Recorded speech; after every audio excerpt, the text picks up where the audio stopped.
I'm going to now open up the floor to some questions. I have finished. That summarizes my statement today. I'm going to open up the floor to some questions. Inspector.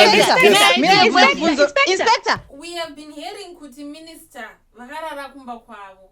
Is this true? No, it's not true.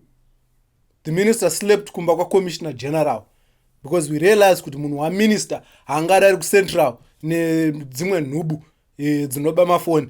So we realized kuti kumba kwa commissioner general would be a good compromise because kumba kwa mpurisa saka same concept nekurara mujeri. Next question please. Inspector Kosei kana vanhu veMDC vari kuita kunge vari ngoenda kujeri straight but vanhu veZANU-PF vanoita kunge pane kaliwe kari granted. Why pane kamusiyano ikako? Why is that, Inspector? What is your name? Tatenda. That's a stupid question, Tatenda. Concept ya ruling party muri kunyatsoziviswa here. Concept ya ruling party runzwisika here.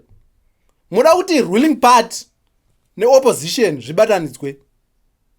Treatment yevanhu vari muruling party, ruling yofanana nevanhu vari muopposition. But hanzoda kupikiswa.